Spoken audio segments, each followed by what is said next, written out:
Hoje, dia 14 de dezembro de 2021, nós estamos aqui na Sociedade de Estudos Espíritas Francisco de Assis para realizar mais uma palestra pública e agradecemos aqui a presença de todos.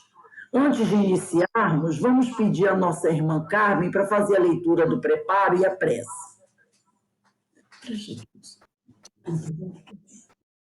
Me prepare desse livro aqui, Coragem, psicografia de Francisco Cândido Xavier, de Espíritos Diversos.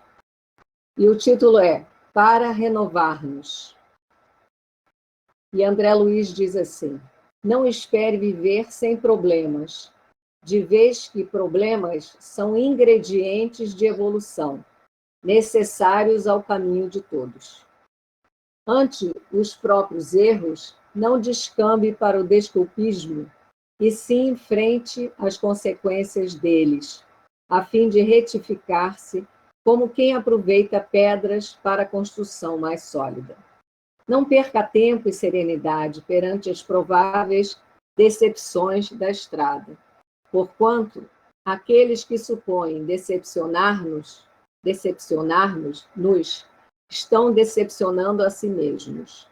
Reflita sempre antes de agir, a fim de que seus atos sejam conscientizados. Não exija a perfeição nos outros e nem mesmo em você, mas procure melhorar-se quanto possível. Simplifique seus hábitos. Experimente humildade e silêncio, toda vez que a violência ou a irritação apareçam em sua área. Comunique seus obstáculos apenas aos corações amigos, que se mostrem capazes de auxiliar em seu benefício com discrição e bondade.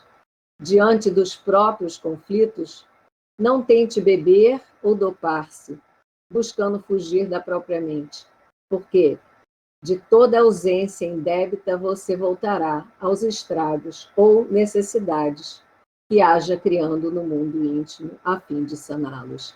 Lembre-se de que você é um espírito eterno e se você dispõe da paz na consciência, estará sempre inatingível a qualquer injúria ou perturbação. André Luiz. Então, meus amigos, vamos elevar nosso pensamento ao alto, agradecer a Deus, agradecer a espiritualidade aqui presente, que possa nos dar a permissão para iniciarmos os estudos dessa noite, com muita gratidão em nossos corações pela oportunidade que temos de nos melhorarmos, como diz o preparo, nos renovarmos, através das lições do Mestre e dessa pleiade de espíritos amorosos, espíritos dedicados ao nosso aprimoramento, à nossa renovação. Que Jesus abençoe essa nossa noite de hoje, graças a Deus.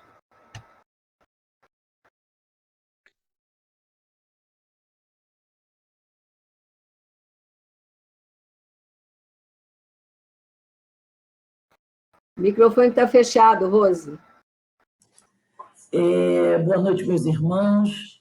Hoje nós temos o prazer de falar na nossa palestra sobre um personagem que todos nós admiramos e amamos, que é Francisco de Assis, o irmão Amor.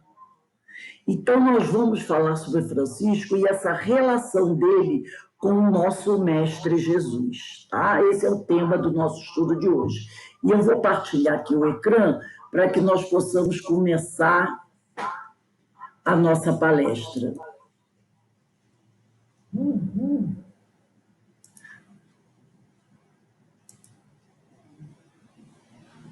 Deixa eu ver. Opa, eu esqueci de desligar o cartazinho. Mais uma vez, nós temos aí o nosso cartaz. Deixa eu ver aqui. Lembrando a todos do nosso seminário domingo. Então, vamos lá.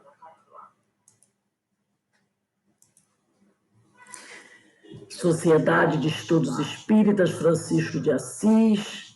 E a nossa palestra é Francisco de Assis e o Mestre Jesus.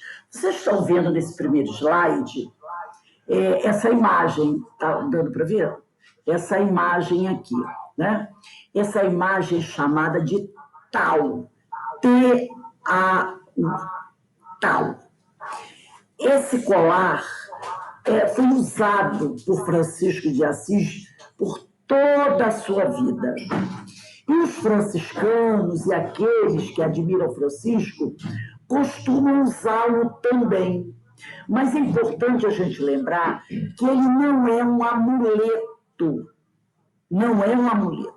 E nós vamos agora, antes de iniciarmos a nossa palestra, antes de falarmos dessa relação de Jesus e de Francisco, nós vamos conhecer um pouquinho sobre esse pingente, né? Sobre esse tal tão famoso no mundo inteiro, por aqueles que admiram Francisco de Assis. Então vamos lá, vamos iniciar conversando, conhecendo um pouquinho. Antiga origem. O tal, ele é a última letra do alfabeto hebraico e é usado com valor simbólico, seja no Antigo Testamento, onde se fala já no livro de Ezequiel. Então, nós vamos encontrar menção ao tal no Antigo Testamento, onde está assim: o Senhor disse, passa em meio à cidade, em meio a Jerusalém, e marca um tal na fronte dos homens que suspiram e choram. Vejam só, nós já vamos encontrar no livro de Ezequiel, mais de 1000 anos antes de Cristo, essa menção ao tal, né? Falando que era para que se marcasse um tal na fronte dos homens que suspiram e choram. Está no livro do profeta Ezequiel, capítulo 9, versículo 4. Esse tal foi adotado pelos primeiros cristãos por 2 motivos. Primeiro, como última letra do alfabeto hebraico. Você está usando isso? Era uma profecia do último dia e tinha a mesma função da letra grega ômega, como aparece no Apocalipse. Eu sou o alfa e o ômega, o princípio e o fim. A quem tem sede, eu darei gratuitamente da fonte da água viva. Eu sou o alfa e o ômega, o primeiro e o último, o princípio e o fim. Então está lá no livro de Apocalipse, capítulo 21, versículo 6, e capítulo 22, versículo 13. Então, é a última letra do alfabeto hebraico. E já trazia uma profecia, tá?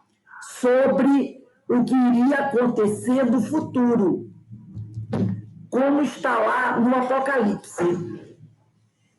E os cristãos adotaram o tal porque a sua forma parecia ser a cruz, sobre a qual Cristo foi imolado para salvar o mundo. Então, muitas pessoas dizem assim: Francisco de Assis inventou o tal. Não, ele não inventou o tal. O tal já fazia parte da cultura, da história dos hebreus. Tanto que o profeta Ezequiel já vem falar sobre isso, né? Sobre esse tal tão conhecido no Antigo Testamento. É sinal do quê? É um sinal concreto de uma devoção cristã. É isso que o tal significa. Mas, sobretudo, um sinal de vida no seguimento do Cristo pobre e crucificado. É um sinal de reconhecimento do cristão, ou seja, do Filho de Deus. É um sinal de potente proteção contra o mal. É assim que os hebreus acreditavam. Que esse tal, que Ezequiel, o profeta Ezequiel recomenda, né, era o sinal do reconhecimento do cristão. É o sinal dos redimidos do Senhor, daqueles que confiam nele, daqueles que se reconhecem filhos amados e que sabem que são preciosos para Deus. Então, o profeta Ezequiel já falava sobre isso, já falava sobre a importância para aqueles hebreus desse tal, né? É símbolo da dignidade dos filhos de Deus, porque é a cruz de Cristo. É um sinal que me lembra que preciso ser também eu forte nas provações, pronto a obedecer o Pai e dócil na submissão, como foi Jesus diante da vontade do Pai. Então, olha quanto simbolismo esse tal adotado por Francisco apresenta. Olha só, é o sinal dos redimidos do Senhor. Então, no Antigo Testamento, eles marcavam o tal da testa dos seguidores, né, do Senhor nas reuniões, nas festas, né? E toda vez que eles iam fazer uma cerimônia, porque esse tal era o símbolo da dignidade dos filhos de Deus. São Francisco e a cruz. São Francisco, pela semelhança que o tal tem com a cruz, porque se a gente olhar bem o tal, a gente vai perceber que ele parece a cruz que o Cristo foi crucificado, né? Então, pelo tal ter essa semelhança com a cruz, ele, Francisco, tinha esse tal como muito importante. Tanto que este ocupou um lugar relevante na sua vida, como também nos gestos. Se a gente vê histórias, né, narrações sobre a vida de Francisco, a gente vai reparar que constantemente Francisco fazia gestos de estar com as mãos abertas. Eu não sei se vocês já atentaram para isso. Inclusive, eu fiz um cartaz sobre o nosso seminário, o último seminário, onde tem uma imagem de Francisco com as mãos abertas. Era uma posição, um movimento que ele sempre executava. Por quê? Porque esse movimento lembra a cruz do Senhor. Nele, o velho sinal profético se atualiza, retoma a força salvadora e exprime a bem-aventurança da pobreza, elemento substancial da forma de vida franciscana. O tal era um sinal querido por Francisco, sinal revelador de uma convicção espiritual profunda, que somente na cruz de Cristo está a salvação de cada homem. Então, Francisco, ele amava a cruz,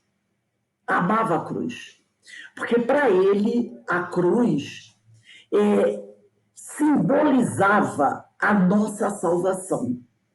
Então, Francisco acreditava que somente na cruz nós, os cristãos, vamos encontrar a salvação.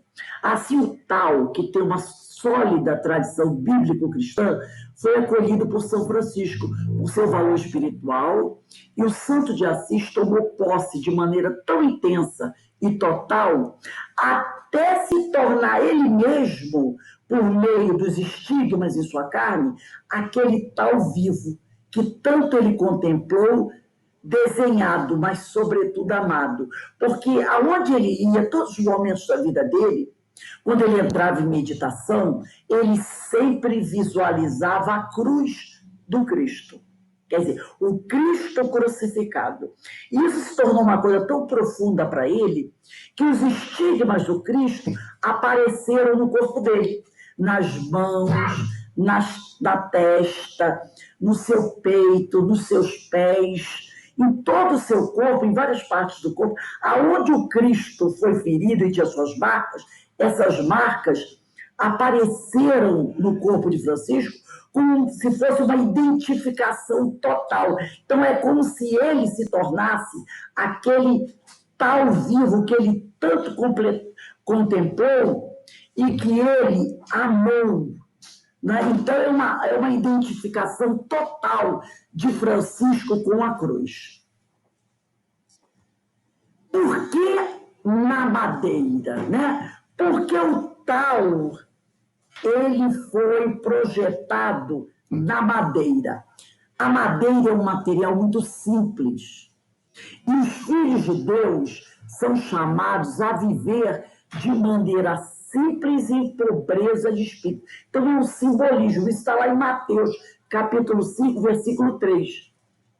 Que nós devemos viver de maneira simples e em pobreza de espírito. Como a madeira, um elemento simples, né? E a madeira também, ela tem uma coisa especial. Ela é um material que se trabalha facilmente. Ainda mais os homens daquela época, né, como o pai de Jesus, que era um marceneiro, e com o marceneiro ele trabalhava a madeira. Então, a madeira é um material que se trabalha facilmente. E o cristão precisa se deixar modelar, como a madeira é modelada. Ele precisa se deixar modelar todos os dias, pela palavra de Deus, porque a madeira ela é modelada pelas mãos do marceneiro. E nós, os cristãos, devemos nos deixar modelar todos os dias pela palavra de Deus. E também devemos buscar ser voluntários do Evangelho do Senhor. Em geral, o tal, ele é pendurado no pescoço, como eu estou usando aqui, tá? Por um cordão com 3 nós, como vocês estão vendo na imagem. Esse cordão, ele significa o elo que une a forma de nossa vida. Ele é o fio condutor do Evangelho. A síntese da Boa Nova, que a Boa Nova são as notícias do reino. A síntese da Boa Nova são os 3 conselhos evangélicos: obediência, pobreza e pureza de coração. É essa regra que pautava a vida de Francisco: obediência, pobreza e pureza de coração. É o que ele considerava a síntese da Boa Nova, a síntese do Evangelho de Jesus. Para ser um verdadeiro cristão, nós devemos ser obedientes à vontade do Pai. Sermos pobres no sentido de vivermos dentro das nossas possibilidades. E a pureza de coração. Essa pobreza também passa pela humildade. E a pureza de coração. Sempre procurar fazer o bem e sempre buscar amar os semelhantes. Então, isso é, resumidamente, o que significa esse tal, que foi esse símbolo usado por Francisco, que muitas pessoas pensam que foi criado por ele. Não, ele já é conhecido desde os tempos imemoriais, né? Desde a época dos profetas, como um símbolo que representava a ligação do homem com Deus. Então, eu achei muito interessante esse conhecimento desse colar que Francisco sempre usou. Dr. Bezerra de Menezes, ele traz, né, nós vamos abrir o nosso trabalho falando sobre Francisco, por isso que nós botamos aí prefácio, né? Dr. Bezerra dizia que Francisco de Assis viveu a mensagem do Evangelho, de modo a consolidar a palavra do amor. Então, ele veio consolidar a palavra do amor. É aquele espírito que veio nos mostrar, exemplificar, depois de Jesus, o que significa verdadeiramente o amor. Bezerra de Menezes, o médico dos pobres, tá? Todos nós sabemos que Francisco de Assis é a reencarnação do apóstolo João. Muitas vezes as pessoas vão dizer, como Por que nós vamos falar sobre isso? Ninguém tem certeza, não devemos citar esse tipo de coisa.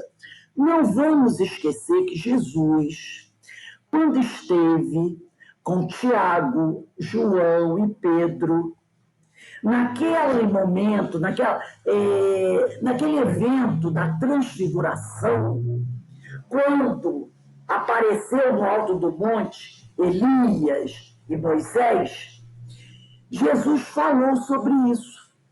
Ele falou sobre Elias. Ele falou que os discípulos estavam aguardando o retorno de Elias. E ele disse assim, mas Elias já veio. Era João, e eles não reconheceram. Naquele momento, Jesus está falando sobre a reencarnação. Ele está falando que Elias, que João Batista, o profeta, que era primo de Jesus, era a reencarnação do profeta Elias, que tinha vivido 800 anos atrás. Só que aquele povo daquela época que esperava o retorno de Elias, porque eles acreditavam na reencarnação, não o tinham reconhecido. Porque eles achavam que Elias voltaria com a aparência do profeta Elias. Então, eles acreditavam na reencarnação, só que eles não sabiam como é que isso se processava. E Jesus disse, Elias já veio. E eles não o reconheceram. Então, na própria Bíblia está dizendo, ele estava falando de João Batista. Então, nós sabemos que Francisco de Assis é a reencarnação do apóstolo João. João Evangelista, dentre os discípulos do Senhor, foi considerado o que mais se dedicou ao Mestre pela força do amor. Lembrando que ele foi o único discípulo que não foi martirizado, morreu de morte natural. Todos os outros foram martirizados, foram torturados, foram assassinados, mas João não. Tá? Ele era bem moço quando assistira, juntamente com alguns familiares, às bodas de Caná. Todo mundo sabe, não é? Quando Jesus transforma a água em vinho. E também foi ele que, quando Jesus foi preso, ele fugiu, mas não para se esconder. Ele fugiu para avisar Maria, a mãe de Jesus, que Jesus havia sido preso. Levou a notícia a Maria e depois ele veio com Maria e as outras mulheres, assistiu o julgamento de Jesus e acompanhou todo o martírio de Jesus até a crucificação ao lado da mãe de Jesus. Então, vejam, e foi o único que fez isso. E também é o único que realmente sabe quais foram as palavras de Jesus nos seus últimos momentos aqui na Terra. Porque ele estava lá presente na morte de Jesus. Os outros não. Os outros tinham fugido, estavam escondidos. Mas ele não. Ele participou de tudo ao lado da mãe de Jesus. Tá? A proximidade com Jesus. No livro Boa Nova, de Chico Xavier, pelo espírito Humberto de Campos, Humberto de Campos diz que ele era de temperamento apaixonado. João, ele tinha um irmão chamado Tiago, que era o seu irmão mais velho, e era chamado de Tiago Maior. João e Tiago eram filhos de Salomé e Zebedeu. Vocês vão lembrar de Salomé, aquela que pediu a Jesus que permitisse que um dos seus filhos ficasse à sua direita e outro à sua esquerda no paraíso. E Jesus perguntou, será que eles estão preparados para isso? Então, foi Salomé que fez esse pedido a Jesus. E os filhos de Salomé e Zebedeu eram João e Tiago Maior, né? E esses dois, eles eram muito apaixonados, tanto que Jesus chamava os dois de os irmãos Boanerges, quer dizer, os filhos do trovão. João e seu irmão Tiago tinham carinhosas e simples, ardentes e sinceras as almas. Eram homens profundamente dedicados à causa do Senhor.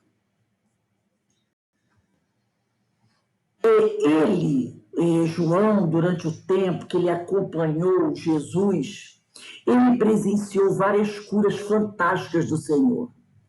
Fez parte dos 3, aquela cena, né, que eu falei para vocês, no Monte Tabor, na agonia do Getsêmani, estava no Jardim das Oliveiras quando Jesus pediu que os seus discípulos orassem com ele. Assistiu às pregações mais profundas do Mestre. Presenciou a entrada triunfal em Jerusalém. Subiu ao Calvário durante a morte de Jesus para se despedir do seu preceptor. E no topo mais dramático do mundo, recebeu como nova mãe Maria, indicada pelo Divino Messias. E nós vamos encontrar em João, no Evangelho de João, capítulo 19, versículo 25, de 25 a 27, o seguinte diálogo. Jesus e sua mãe. Perto da cruz de Jesus, permaneciam de pé sua mãe, a irmã de sua mãe, Maria, mulher de Cleófas, e Maria Madalena. Jesus, então, vendo sua mãe, perto dela, o discípulo a quem amava, que é João, disse à sua mãe: mulher, eis aí o teu filho. Depois disse ao discípulo amado: eis a tua mãe. E a partir dessa hora, o discípulo a recebeu em sua casa. Então, olha a ligação de Jesus com João. Ele confiou a vida de sua mãe a esse discípulo.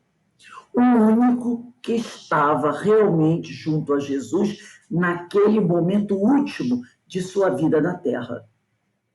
Então a gente vai percebendo a importância desse espírito, que já desde a vida de Jesus aqui na Terra participou com o Mestre de todos esses momentos, não é? Logicamente, também ele foi um dos profetas do Antigo Testamento. Quando velho, João foi exilado na ilha de Patmos, porque, como eu falei antes, ele não foi morto, ele não teve uma morte violenta, né? Ele foi perseguido pelo imperador Domiciano, foi enviado para Roma, sendo depois exilado na ilha de Patmos, onde teve a ocasião de escrever o Apocalipse. Na ilha de Patmos, por onde ele ficou 20 anos, ele teve essa revelação, a revelação do Apocalipse, que foi onde nós já até falamos sobre isso, né? Ele, através de portas dimensionais, falamos sobre isso quando estudamos o livro Diversidade dos Carismas, ele teve um salto para o futuro. Uma janela dimensional se abriu e ele pôde ver o que estava acontecendo no futuro. Só que as cenas que se desdobravam à frente dele eram de fatos que ele não poderia explicar, eram coisas que ele não conhecia. Então ele vai dar uma interpretação daquelas cenas com a sua linguagem. Então muita coisa vai parecer um pouco distorcida, um pouco complicada, porque era a linguagem que ele podia utilizar. E no exílio, ele também aprendeu uma ciência mais profunda, a interpretação da linguagem dos outros reinos. Ele vai, além de aprender várias línguas, ele vai conhecer a forma de viver de outras culturas. Então, ele vai se aprofundar nesse conhecimento, não é, da humanidade, se preparando já para a outra encarnação. que ele vai, né, quando ele irá retornar no futuro para dar continuidade a um trabalho, porque ele será um dos escolhidos pelo Senhor. E 1000 anos vão se passar, desde a morte de João até próximo ao seu retorno. Mas nesse período de 1000 anos, vai acontecer a Idade Média. Coloca aí. Também conhecida na história, né, como Idade das Trevas. As pessoas usam esse termo, Idade das Trevas, não é? Mas não é bem assim. Muita coisa aconteceu, muita coisa importante aconteceu nesse período. Mas para a história, esse período ficou conhecido como a Idade das Trevas. E nesse período de 1000 anos ocorreram o quê? Cruzadas. E essas cruzadas foram guerras terríveis, com interesses comerciais, muitas mortes, muitos sacrifícios, muita dor, muito sofrimento. Nesse período também aconteceu a Inquisição. Quem não conhece a Inquisição? Quanta violência aconteceu durante a Inquisição. Tivemos também a peste negra. Não foi só uma peste, foram várias pandemias, podemos dizer, coisa que nós já conhecemos, né, na atualidade. E também a fome e a morte de milhões e milhões de pessoas. E Jesus, sabedor que toda essa tragédia iria acontecer, antes de desencarnar, prometeu aos homens que enviaria o Consolador. Está lá em João, né? João, capítulo 14, versículo 16 a 18. Eu vou ler aqui no Evangelho, né?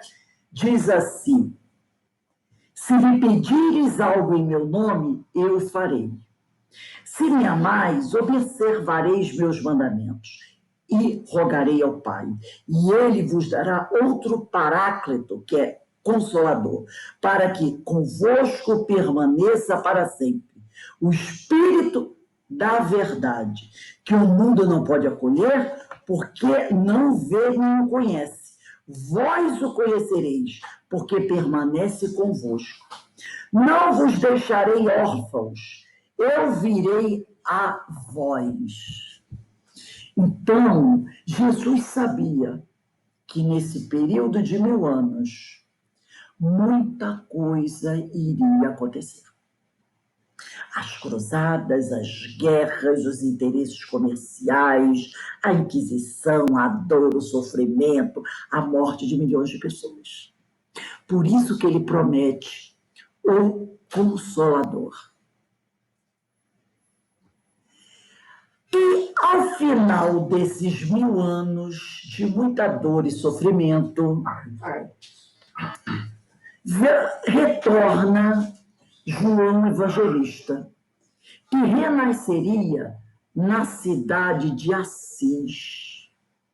Era o amor mais vivo de Jesus a beijar novamente o solo da terra. O discípulo muito amado, que vai retornar a pedido de Jesus para poder levar a consolação, o alívio aos sofredores. Então, essa será a grande missão de Francisco de Assis. Nasce Francisco. E no livro do Apocalipse, que é o último livro do Novo Testamento, no capítulo 22, versículo 16, diz assim: eu, Jesus, enviei o meu anjo para vos testificar estas coisas nas igrejas. Prestem atenção, igrejas. Muitas pessoas, quando ouvem a palavra igreja, elas se reportam à Igreja Católica, mas não. Igreja é toda reunião de homens. Toda vez que um grupo se reúne para falar do Evangelho de Jesus, ali está instalada uma igreja. Então, Jesus disse, nessa revelação do Apocalipse, ao apóstolo João: eu, Jesus, enviei o meu anjo para vos testificar estas coisas das igrejas. Lembrando que João, 1000 anos antes da sua vinda como Francisco, tem uma revelação do que vai acontecer no futuro. Então, ele está trazendo a palavra de Jesus para o futuro, tá? Eu sou a raiz e a geração de Davi, porque ele é da Jesus, ele, como dizem as tradições hebraicas, veio da geração de Davi, a brilhante estrela da manhã. Então, ele ali profetiza a vida de Francisco de Assis no futuro, através da palavra de João, que seria esse que retornaria. O anjo enviado por Jesus para vos testificar estas coisas nas igrejas. Que coisas são essas? Os ensinos de Jesus. Porque Francisco, ele vai, quando ele retorna como Francisco, ele vai exemplificar o ensino de Jesus no futuro. Então, a profecia está no Apocalipse. A preparação dos discípulos. Todo aquele que deseja se apresentar, que deseja ser um discípulo de Jesus, precisa se preparar. Mas essa preparação não... Muita gente pensa assim, essa preparação foi para os 12. Não, essa preparação é para todos nós. Todos nós que desejamos nos apresentar como discípulos de Jesus, precisamos receber essa preparação. Precisamos realmente abraçar e seguir essa orientação de Jesus. Então, essa preparação dos discípulos são para todos nós, aqueles que estamos buscando crescer com o Evangelho. Então, Jesus diz, vigiai e orai, para que não entreis em tentação. O Espírito da verdade está pronto, mas a carne é fraca. Aí, está lá em Mateus capítulo 26, versículo 41. Aí as pessoas pensam o quê? Jesus está falando do meu corpo de carne. Não, Jesus não está falando do corpo de carne. Quando ele diz, vigiai e orai para que não entreis em tentação, ele quer dizer o seguinte, que Jesus sabia que todos nós que nos encontramos aqui já estamos preparados para cumprir a nossa tarefa na sua seara, mas que devemos ficar alertas para não nos deixarmos distrair, para não nos deixarmos arrastar pelas tentações, pelas questões materiais. Por isso que ele diz, a carne é fraca. Essa carne é fraca significa o seguinte, que vivemos num planeta de provas e expiações. E por estarmos aqui, seria natural que nós, de repente, escorregássemos. Que nós, de repente, nos deixássemos envolver por questões da matéria. Por isso ele diz, vigiai e orai. Cuidado para que você não se deixe envolver pelas questões materiais e isso faça com que você não realize a sua tarefa. É isso que ele está dizendo. O vigiar e orai. Mantenha-se atento. Viva na terra cumprindo com as suas obrigações de homem na terra, mas não deixe de realizar as coisas do Espírito.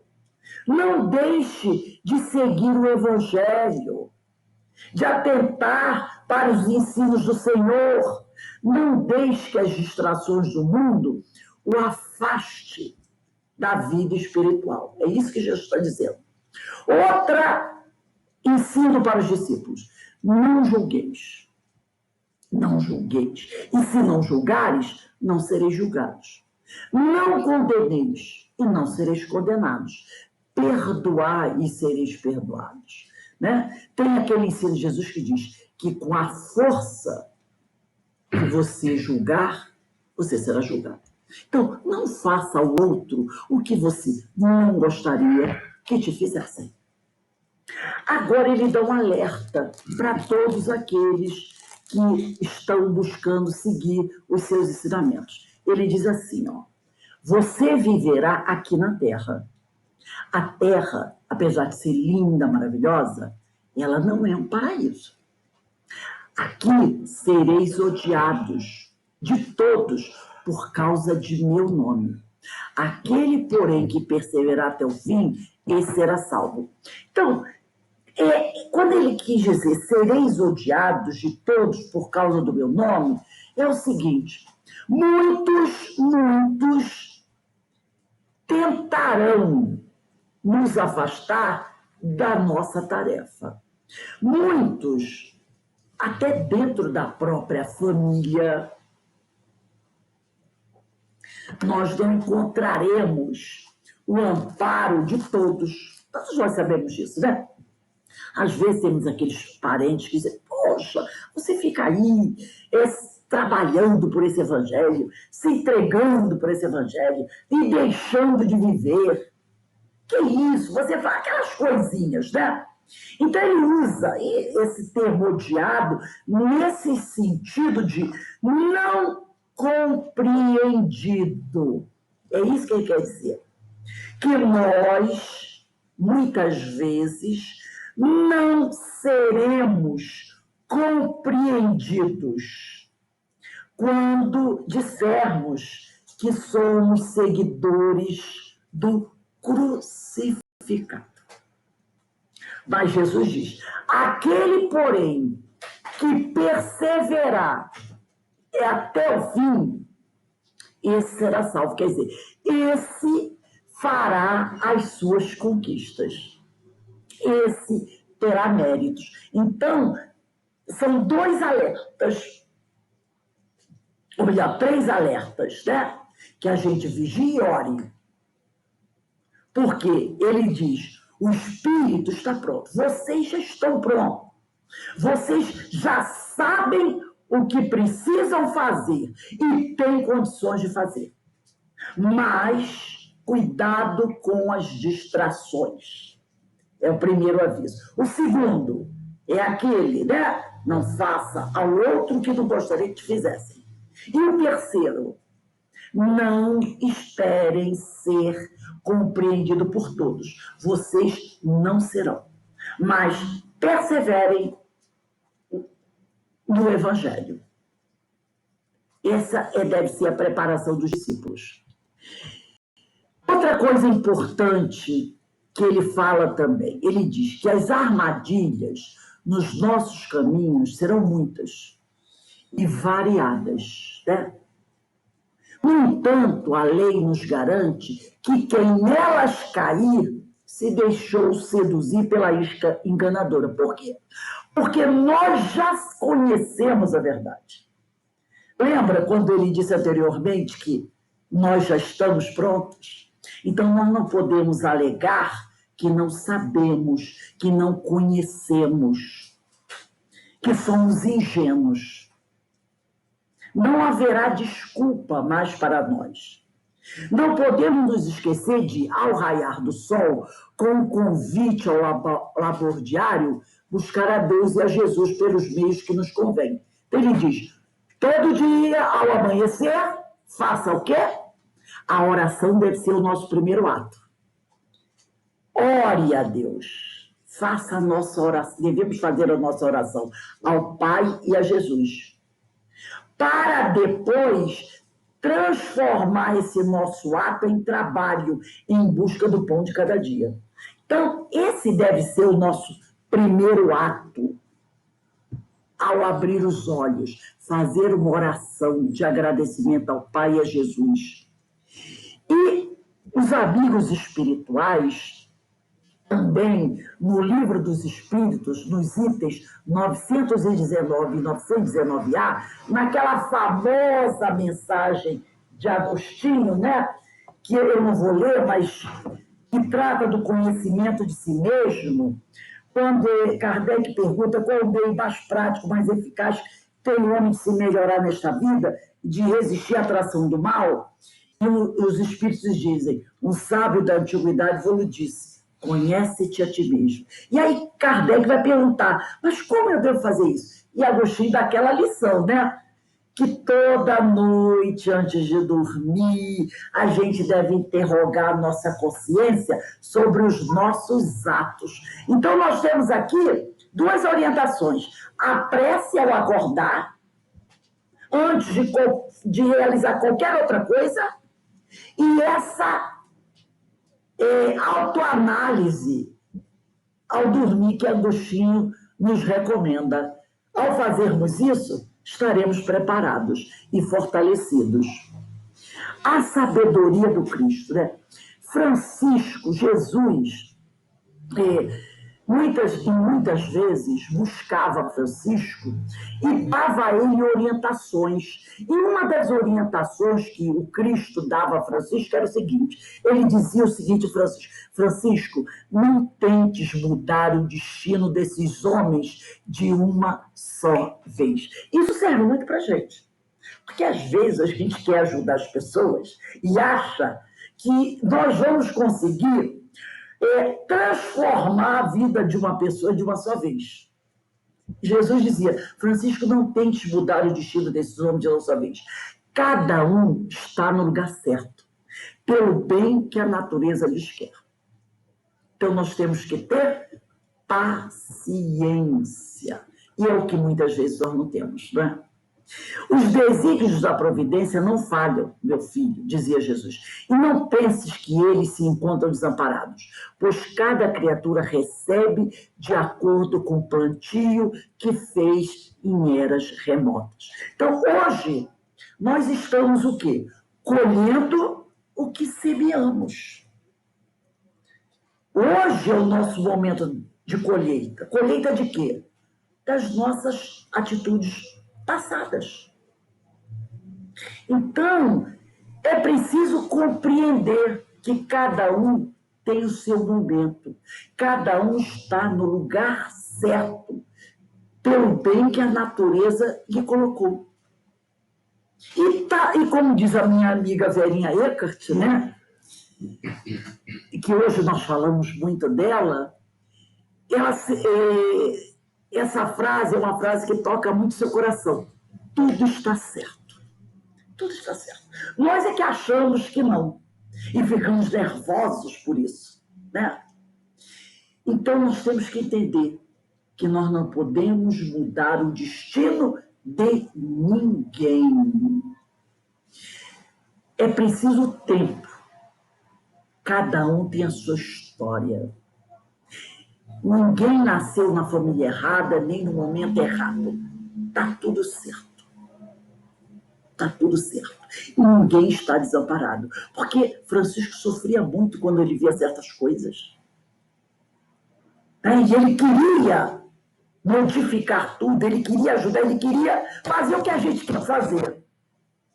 Mas Jesus dizia, calma, Francisco, calma. E aí Jesus vai buscar Francisco e pedir a Francisco que reformasse a igreja dele, né? A Lourdes fez até uma palestra sobre isso, lindíssima. Jesus disse, Francisco, reforma a minha igreja.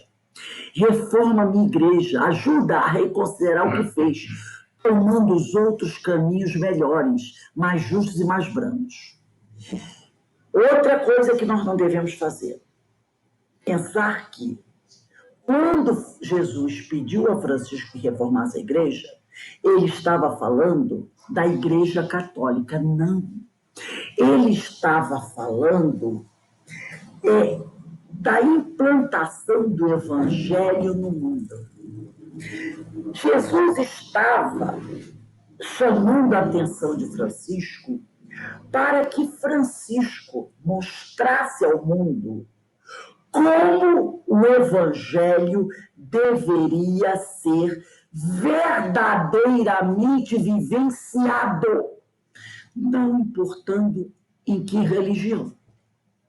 Então, reforma a minha igreja, ajuda a reconsiderar o que fez, ajuda aos homens a reconsiderar a forma como eles estão vivendo o Evangelho. Ajuda-os a buscar outros caminhos melhores, mais justos e mais brandos. Porque nós temos inúmeras religiões do mundo.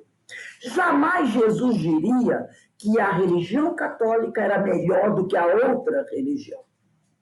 Ele está falando do Evangelho. Reforma a minha igreja. Apresenta o meu Evangelho ao mundo como ele verdadeiramente é. Porque, como nós vimos anteriormente, da morte de João ao nascimento de Francisco passaram-se 1000 anos. Nesse período nós tivemos o quê? Guerras, sofrimento, né? Desgraças, matanças, como nós temos hoje. Interpretações equivocadas dos ensinos de Jesus.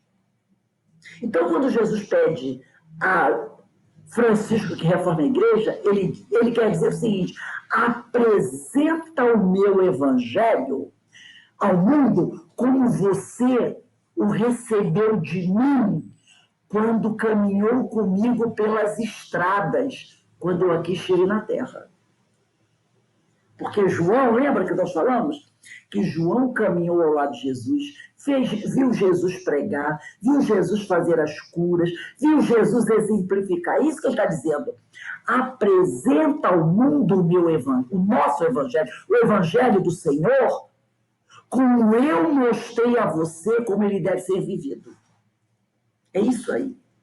Para que esses homens tomem outros caminhos melhores, saiam dos caminhos estreitos, da porta larga, busquem o caminho do bem, que é a porta estreita, caminhos mais justos e mais brandos.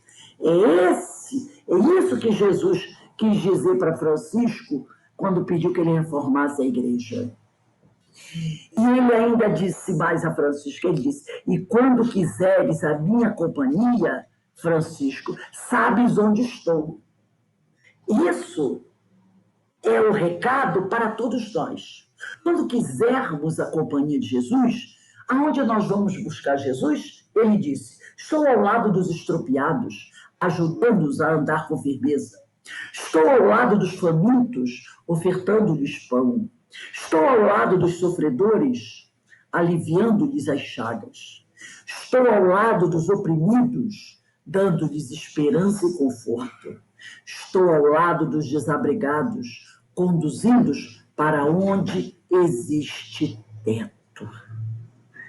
Quando nós quisermos a companhia de Jesus, é ao lado desses que Jesus estará. Essa mensagem que ele disse para Francisco, ele está dizendo para todos nós. Ele está ao lado dos estropiados, dos famintos, dos sofredores, dos oprimidos, dos desabrigados, dos mais sofredores, dos menores. É lá que nós vamos encontrar Jesus. Os primeiros passos, né? Assim, pois todo aquele que dentre vós não renuncia a tudo quanto tem, não pode ser meu discípulo. Esses foram os primeiros passos que Jesus indicou para Francisco e que ele começou a realizar, renunciando a tudo que era material, a todas as coisas que o ligavam e o prendiam ao mundo, para ser um verdadeiro discípulo de Jesus. Simplicidade. Jesus ensinou a João, ensinou a Francisco, ensina para todos nós o que é a verdadeira simplicidade. Simplicidade é trabalhar, mas trabalhar como? Trabalhar na reconstrução, né? É o trabalho da reconstrução. Reconstrução de quê? De levantar alguma coisa caída, de elaborar um engrandecimento da fé e da obra de nosso Senhor Jesus Cristo. Então, simplicidade é trabalhar na seara de Jesus, na seara do Mestre, divulgando esse evangelho, esclarecendo as pessoas, falar da necessidade de fortalecermos a nossa fé e falar da grande obra do nosso Senhor Jesus Cristo. Falar do evangelho. E como disse Francisco, né, devemos pregar o evangelho. Mas, de repente, talvez não precisemos das palavras.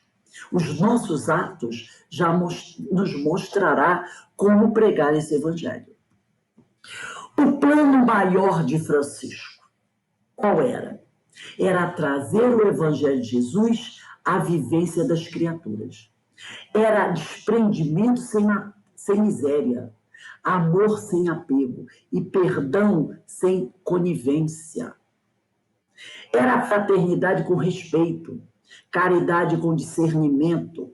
Caridade com discernimento, isso é muito importante, porque muitas vezes nós não sabemos praticar a verdadeira caridade.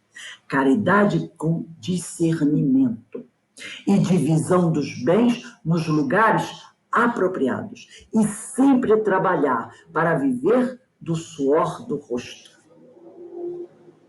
Era liberdade com responsabilidade, alegria nas coisas santas e energia sem violência. Esse era o plano maior de Francisco. Simplicidade também é superar. Benditos sejam os que nos maltratam o coração, porque verdadeiramente são estes, meus filhos, os nossos vigilantes e os que nos ajudam a seguir o Cristo com maior segurança, pois Deus, através deles, nos ajuda na autoeducação, de maneira que fiquem certas todas as portas para o amor universal. Então, muitas vezes, nós achamos que aqueles que nos atacam, que nos ferem, são nossos inimigos. Mas não. Os espíritos nos dizem, né, que esses são os nossos verdadeiros amigos, são os nossos vigilantes, porque eles, muitas vezes, nos jogam no rosto a verdade, que nos leva a refletir e a perceber que precisamos mudar alguma coisa, que nos chamam a atenção para buscar a superação, porque Deus, através deles, nos ajuda na autoeducação. E aí, buscando a autoeducação, nós crescemos, e crescendo, nós vamos encontrar verdadeiramente a porta para nos ligar ao amor universal, a encontrar a verdadeira felicidade e a nos aproximarmos do Senhor, como nos ensina no Livro dos Espíritos, né? Então, eu achei lindo quando ele diz: simplicidade é superar. Benditos sejam os que nos maltratam o coração, porque verdadeiramente são estes, meus filhos, os nossos vigilantes e os que nos ajudam a seguir o Cristo com maior segurança, pois Deus, através deles, nos ajuda na autoeducação.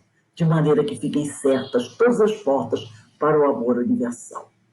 E como Francisco sofreu com esses que não compreendiam e o atacavam, e ele os amou a todos. Importância da dor. A dor também faz parte da nossa caminhada. Já pedira a Jesus, Francisco, ele pediu a Jesus que antes de voltar à pátria espiritual, desejaria sentir as suas chagas no próprio corpo, os estigmas, né? O que para ele seria uma bênção, a coroação dos seus trabalhos nos caminhos do mundo. Ele fez esse pedido ao Senhor, que ele gostaria de sentir no seu corpo as chagas do Cristo, porque isso seria para ele uma coroação do seu trabalho, né? Ele fecharia o seu trabalho aqui na Terra. E ele foi atendido. E Francisco nos deixa eu só voltar aqui um instantinho, só para a gente ver se realmente nós terminamos. Ele nos deixa um grande legado. Ele nos deixa... Opa, desculpe, eu vou ter que voltar aqui. Peraí, deixa eu ver agora como eu faço para voltar. São elas. Peraí, instantinho, gente. Ah, tá. É isso mesmo. É que eu fiquei em dúvida. Ele nos deixa um legado, uma mensagem de humildade, uma mensagem de fraternidade, uma mensagem de ensino para todos nós que queremos ser discípulos do Senhor, que queremos nos colocar como verdadeiros discípulos do Senhor. É a sua oração. Se nós analisarmos a mensagem de Francisco, nós vamos perceber que aqui está, de forma resumida, todo o Evangelho de Jesus. Evangelho que ele, enquanto João, aprendeu do Mestre, e que ele, Francisco, novamente colocou em prática aqui para todos nós. Esse aprendizado que ele fez como João, e que ele trouxe nessa reencarnação como Francisco, e aqui colocou para todos nós, deixando eternizado esse ensino. E essa oração diz a seguinte: Senhor, fazei-me instrumento de vossa paz. Onde houver ódio, que eu leve o amor. Onde houver ofensa, que eu leve o perdão. Onde houver discórdia, que eu leve a união. Onde houver dúvida, que eu leve a fé. Onde houver erro, que eu leve a verdade. Onde houver desespero, que eu leve a esperança. Onde houver tristeza, que eu leve a alegria. Onde houver trevas, que eu leve a luz. Ó Mestre, fazei que eu procure mais consolar que ser consolado. Compreender que ser compreendido. Amar que ser amado. Pois é dando que se recebe. É perdoando que se é perdoado. E é morrendo que se vive para a vida eterna. E se é morrendo que se vive para a vida eterna, não é a morte do corpo. É a morte dos desejos materiais, dos desejos mundanos. É a sublimação do espírito. É a compreensão da verdadeira vida. Eu estou no Pai, o Pai está em mim. E é morrendo que se vive para a vida eterna. A vida do Espírito perfeito, do Espírito que compreende toda a vontade do Pai e a realiza. E é morrendo que se vive para a vida eterna. Então nós temos aqui, nessa oração de São Francisco de Assis, os ensinos do Senhor. Ensinos que João aprendeu com Jesus quando caminhava com ele aqui na Terra.